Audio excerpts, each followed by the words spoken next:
Schizophrenia is a psychotic disorder that involves distortions of thought, behavior, perceptions, and mood, which can have devastating effects in all aspects of a person's life. The DSM identifies 5 subtypes of schizophrenia. Paranoid schizophrenia, which is profiled in this segment, involves marked delusions, either of persecution or grandeur, and audio hallucinations that are often related to themes of persecution or of grandeur. Valerie has suffered from paranoid schizophrenia for more than 20 years. In this first segment, she describes her early psychotic episodes, and she describes her confusion and fear when she was first committed to a psychiatric hospital.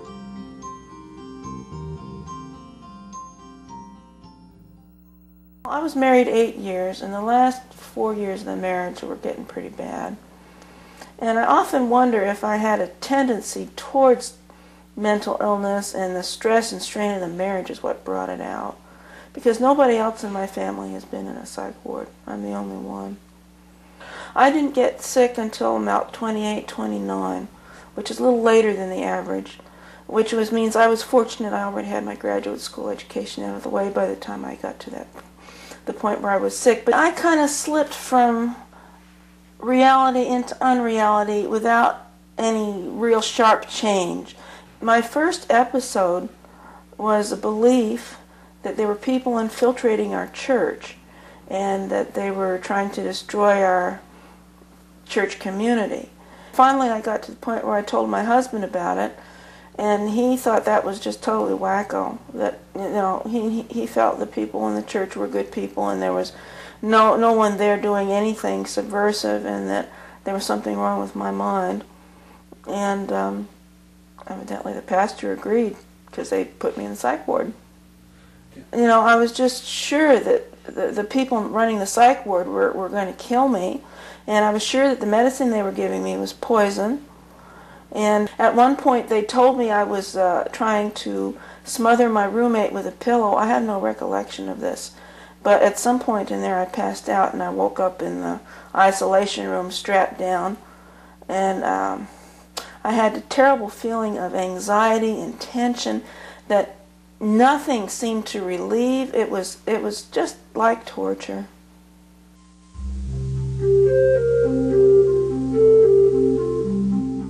Some subtypes of schizophrenia cause people to become emotionally blunted and incoherent.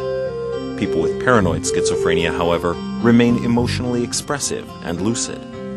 They will typically construct intricate and complex delusions about the nature of their persecution. In the following segment, note Valerie's delusions and consider how they might have developed and how they were reinforced by her daily experiences.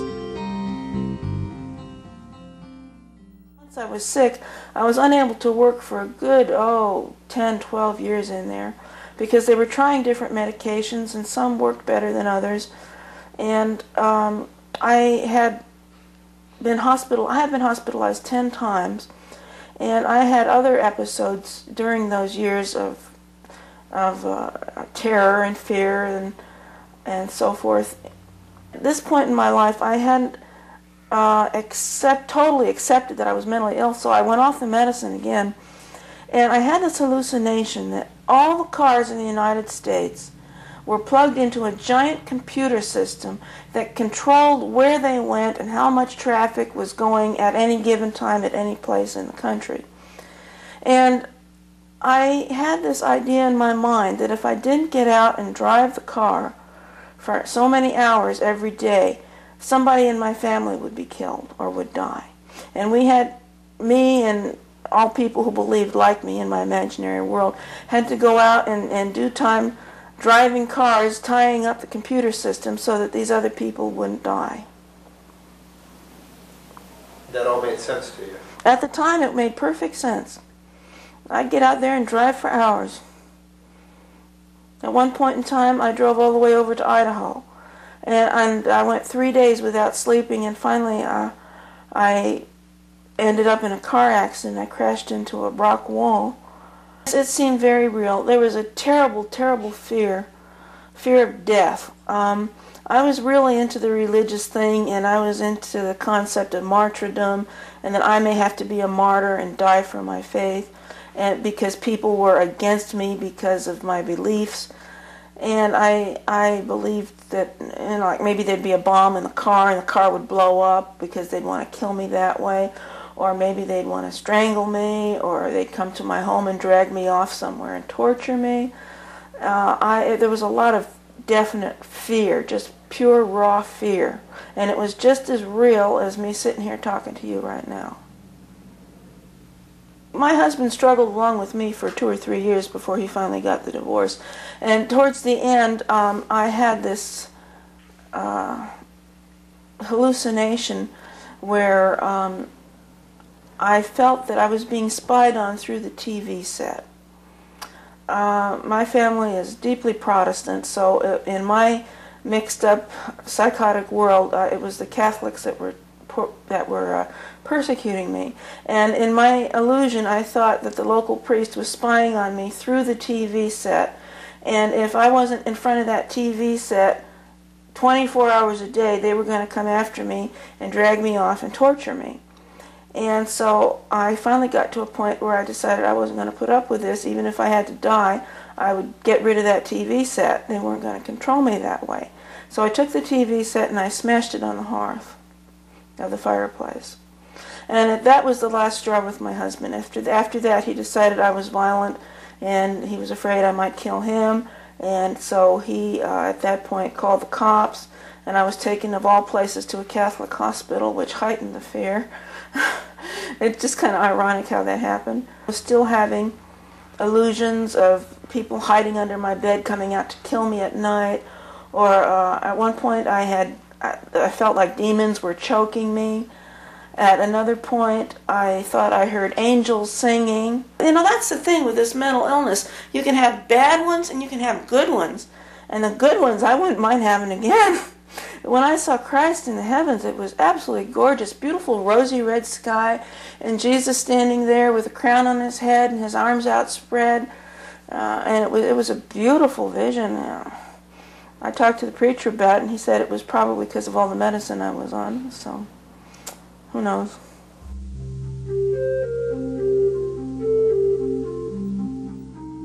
Paranoid schizophrenia begins to be expressed relatively later in life than other subtypes, and usually does not appear until after age 25. Although paranoid schizophrenia can be devastating, this subtype responds well to medications, and it has the highest rate of recovery.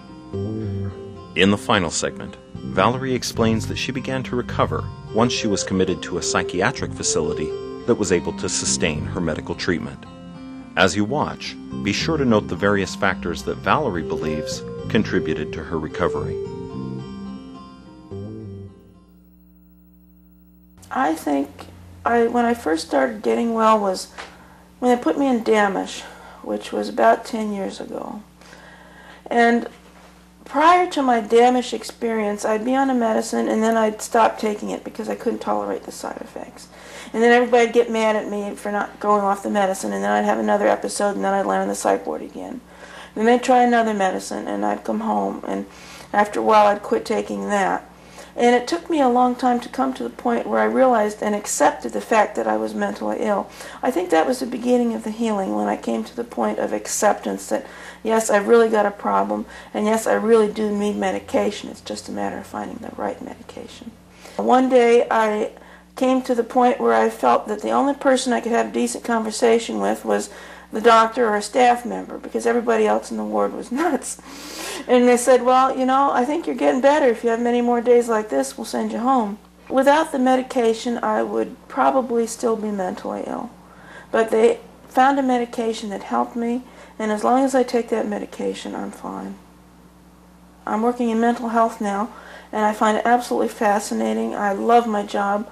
It worked out just really great. I can't imagine doing anything else. I'm working 40 hours a week, get a regular job like every other person. I get wages, I get benefits, I get vacation. And I'm really, really happy with what I'm doing. Well, I was afraid of computers, and that was a part of my illness too, you know, the giant computer system tying up the cars and all of that. And so I finally came to a point where I realized I was going to have to know more about computer if I was going to keep my job. So I went out to the community college and started taking computer classes. And I discovered that computers are the most fascinating, wonderful machines, and they're not the terrible, horrible, scary things I thought they were. So one of my goals is to become a computer nerd.